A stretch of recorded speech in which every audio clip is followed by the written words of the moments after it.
साईं राम। साईं बाबा की कृपा आप सब साईं भक्तों पर बनी रहे। जब हम ईश्वर की पूजा करते हैं तो हमें ऐसा लगता है कि हम ईश्वर पर एहसान कर रहे हैं। अगर हमारे ऊपर कभी भी कोई दुख दर्द या कष्ट आएगा तो ईश्वर दौड़े दौड़े हमारी सहायता करने चले आएंगे, क्योंकि हमने उनकी पूजा जो की है, अपना टाइम जो उनको दिया है। तो बाबा एक बार अपने एक भक्त को बता रहे थे कि 3 तरह के लोग होते हैं जो ईश्वर पर कैसा विश्वास करते हैं, अलग अलग ढंग से विश्वास करते हैं। पहले वो लोग होते हैं जो दुख दर्द में होते हैं और किसी से सुन लेते हैं कि उस भगवान की शरण में चले जाओ तो वो तुम्हारे दुख दर्द दूर कर देगा। उन्हें भगवान से प्यार नहीं होता, बस उन्हें सिर्फ अपने दुख दर्द दूर करने से मतलब होता है। वो भगवान की शरण में चले जाते हैं, बस वो दिन रात अपने दुख कष्ट दूर करने की भगवान से कामना करते रहते हैं। और जब उनके दुख दर्द दूर नहीं होते तो भगवान से नाराज हो जाते हैं और छोड़ के चले जाते हैं। उन्हें भगवान को छोड़ने का दुख भी नहीं होता, क्योंकि उनका प्यार तो मतलब के लिए होता है। और दूसरी तरह के वो भक्त होते हैं जो भगवान से प्यार करते हैं, पूजा पाठ करते हैं और पर भगवान से कोई चमत्कार की आशा करते हैं। वो ये चाहते हैं कि जब भी कभी उनके ऊपर दुख आएगा तो भगवान चमत्कार करेंगे, साक्षात उनके सम्मुख प्रकट हो जाएंगे और उनकी रक्षा करेंगे। उनका प्यार तो सच्चा होता है पर वो चमत्कार की आशा करते हैं। और तीसरी तरह के वो भक्त होते हैं जो भगवान से कुछ भी नहीं मांगते, बस ये कहते हैं कि भगवान हमेशा मेरे साथ रहना, हिम्मत बन के। अगर कष्ट भी आएगा तो वो आपकी मर्जी से आएगा। वो सुख दुख में मतलब एक जैसे रहते हैं, दुख में भी ज़्यादा घबराते नहीं। उन्हें अपने भगवान पर पूरा भरोसा होता है। वो भगवान से कुछ भी नहीं मांगते, बस उनका भगवान के साथ सच्चा प्रेम होता है। भगवान को ऐसे भक्त प्यारे होते हैं। तो बाबा कहते हैं कि आज मैं जो दूसरे तरह के भक्त होते हैं ना, जो चमत्कार की आशा करते हैं, मैं उस पर तुम्हें एक कहानी सुनाता हूँ, सुनो।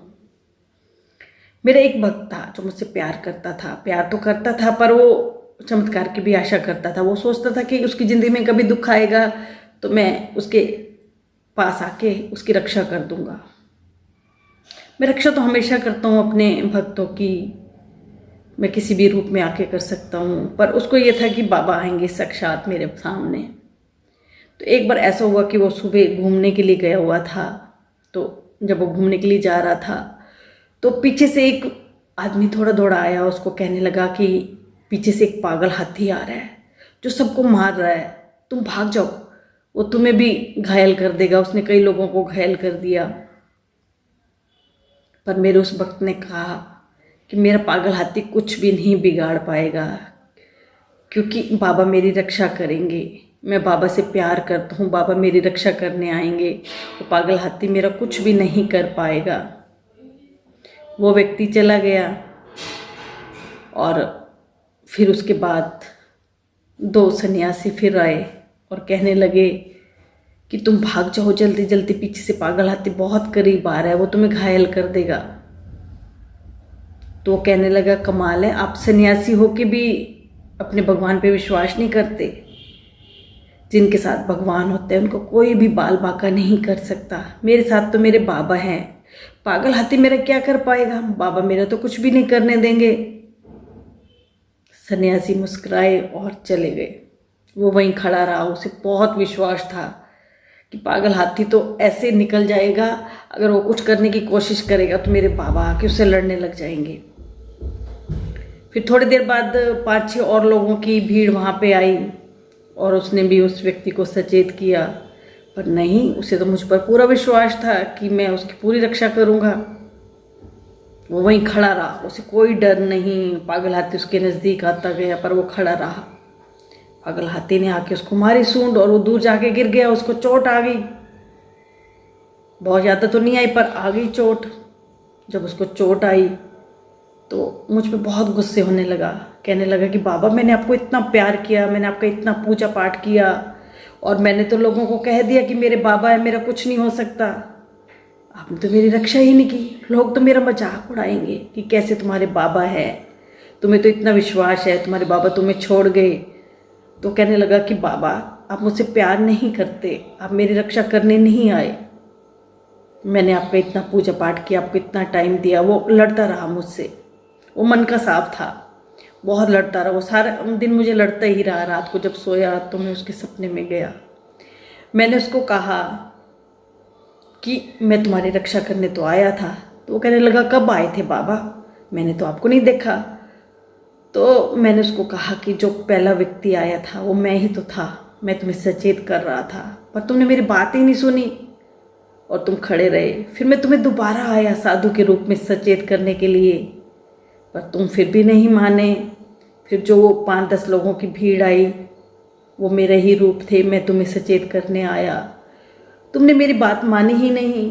तुम तो सोचते थे कि मैं साक्षात तुम्हारे सामने आऊँगा। मैं अपने भक्तों की रक्षा करने के लिए किसी भी रूप में आ सकता हूँ। तुम्हें मुझे महसूस करना चाहिए।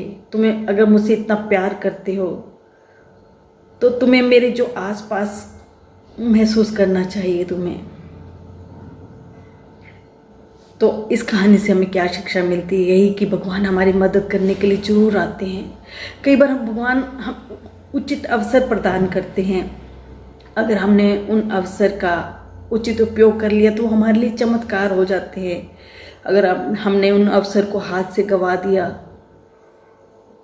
तो कोई मदद नहीं मिल पाती भगवान की। और भगवान किसी न किसी रूप में किसी इंसान को हमारी मदद के लिए भेजते हैं। अगर कोई इंसान आपकी मदद करने के लिए आता है तो उसे आप भगवान का बंदा समझो। ये समझो कि भगवान ने उसको भेजा है आपकी मदद के लिए। और कई बार जब आपकी अंतरात्मा से कोई आवाज़ आए, कोई काम करने के लिए आपको रोके, तो आप उसे ईश्वर की आवाज़ समझा करें, उसको अनसुना मत किया करें। भगवान हमें रोकते हैं, कोई भी गलत काम हो, कोई भी गलत संगति हो। कई बार हमें लगता है कि जो हमारे काम बनने वाला था वो रुक गया। हम भगवान से नाराज़ होते हैं कि भगवान क्यों रुक गया। वो काम इसलिए रुका क्योंकि वो हमारे फेवर में नहीं था। हमें तो नहीं पता था, पर भगवान को तो पता था ना कि उस काम से हमें नुकसान होना है। अब जैसे मैं शिरडी जाती तो बाबा के मुझे कई अनुभव महसूस होते। ऐसा नहीं होता था कि बाबा मेरे सामने साक्षात आ जाते, मुझे कहते कि बेटी मैं तुम्हारे से खुश हुआ हूँ। तो बाबा के अनुभव होते थे, एहसास होता था। मैं जैसे हर 3 महीने बाद शिरडी मुझे बाबा की बहुत याद आती और चली जाती, जबकि मेरे शहर से 24 घंटे का सफ़र है। पर मुझे ये सफ़र दूर नहीं लगता था। बाबा की जो प्यार था वो सफ़र कुछ भी नहीं था बाबा के आगे। तो ये बाबा का प्यार ही तो था, बाबा का एहसास ही तो था। बाबा मेरे साथ थे। और जो मुझे बाबा की याद में रोना आता तो बाबा का प्यार ही तो मुझे रुलाता था। बाबा मेरे आसपास थे। हर इंसान तो नहीं रोता ना, जिसको बाबा प्यार करते हैं, जिसके आसपास होते हैं, उसको आते हैं बाबा की याद में रोना। तो मुझे शिरडी में बाबा के कई अनुभव मिले, बाबा का प्यार मिला।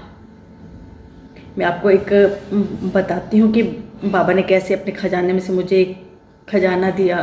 जो बाबा का खजाना है ना, जो हम दान पेटियों में दान डालते हैं, वो मंगलवार और शुक्रवार को गिना जाता है। तो इसके लिए आप मुख दर्शन के सामने लाइन लगाओ सुबह 8 बजे, तो आपका नंबर आ सकता है। तो आप जब अंदर जाते हो तो आपकी चेकिंग होती है। जो लेडीज़ होती हैं उनकी लेडीज़ गार्ड, और जो जेंट्स होते हैं उनकी जेंट्स चेकिंग करते हैं। बहुत अच्छी तरह चेक किया जाता है, पर्स भी अलाउड नहीं होता। और जो बाबा का सारा दान पत्र होते हैं ना, जो बाबा की मूर्ति के सामने हॉल है उसमें बिखेरा जाता है। नोट अलग से किए जाते हैं, सिक्के अलग से। आपको जैसे 5 के नोट अलग करने हैं, 2 के सिक्के अलग करने हैं, ऐसी ड्यूटी होती है आपकी। और इस ड्यूटी के बदले आपको बाबा के डायरेक्ट दर्शन मिलते हैं। आपको लंबी लंबी लाइनों में नहीं लगना पड़ता। सिर्फ बाबा की मूर्ति के आगे की जो लाइनें हैं बस उसी में ही जाना होता है। तो हम गए तो मेरी जो ड्यूटी थी वो सिक्कों में आई। मुझे सिक्के अलग करने थे, 2 के और 5 के। मैं जब गई मेरी चेकिंग बहुत अच्छी तरह हुई। ये भी देखा जाता है कि हमारी कहीं पॉकेट तो नहीं है कि भाई हम बाबा का खजाना लेके चले जाएं। मेरे 1 घंटा ड्यूटी दी, उसके बाद हमें उठा दिया जाता है क्योंकि दूसरे लोगों को भी अवसर दिया जाता है बाबा के खजाना गिनने का। तो जब हम उठे तो उठने के बाद मेरी अच्छी तरह चेकिंग हुई। फिर हमें बाबा के दर्शन के लिए लाइनों में भेजा गया। जब हम बाबा के दर्शन करके बाहर निकले, हम नीम की पेड़ की तरफ जा रहे थे। हम 5 लोग थे। तो जो मेरी फ्रेंड मेरे पीछे थी, किरण जी, वो कहने लगे कि मीना जी देखना, आपकी शर्ट के पीछे 2 का सिक्का चिपका हुआ है। मैंने उठा के देखा तो 2 का सिक्का था। मैंने कहा हाय ये तो बाबा का सिक्का आ गया। हाय मैं ऐसे बाबा का सिक्का लेके आ गई। तो मैंने कहा मैं कि वापस दे के आती हूँ। तो जो मेरे पीछे वो थे किरण जी थे, वो कहने लगे कि मीना जी आप पागल हो क्या, जो बाबा का सिक्का देने जा रहे हो, ये तो बाबा ने आपको दिया है। आप खुद सोचो कि गार्ड ने आपकी इतनी अच्छी तरह चेकिंग की, आप लाइनों में लगे और ये सिक्का नहीं गिरा, आपके साथ यहाँ बाहर तक आ गया। तो बाबा अपने खजाने में से आपको सिक्का देना चाहते थे और आप इसको वापस दे रहे हो। आप तो बहुत किस्मत वाले हो। इस खजाने को जाके आप अपने खजाने में रखना, तिजोरी में रखना, आपकी बरकत होगी। सच में मैं बहुत खुश हुई कि बाबा आपने मुझे इतना सारा मतलब इतना बड़ा प्यार दिया। तो ये बाबा का प्यार ही होता है जो बाबा हमें अनुभव देते हैं, एहसास करवाते हैं। बाबा कभी साक्षात थोड़ी आते हैं। तो आप जो है ना भगवान के प्यार को, एहसास को समझा करो। हमेशा अगर आप बाबा से प्यार करते हो ना तो वो हमेशा आपकी रक्षा सुरक्षा करने के लिए आते हैं किसी न किसी रूप में। तभी तो कहते हैं कि अगर आपके शिरडी में भी आपको बाबा किसी भी रूप में मिल सकते हैं। अगर आपके घर में कोई भी मांगने के लिए भी आता है तो उसको वापस मत भेजा करो, क्या पता बाबा किस रूप में आ जाएं। बस आज इतना ही। अगर आपको मेरा वीडियो अच्छा लगा है तो प्लीज़ सब्सक्राइब करें, लाइक करें और कमेंट बॉक्स में ओम साईं राम जरूर लिखें। इससे मुझे सपोर्ट मिलेगा। ओम साईं राम।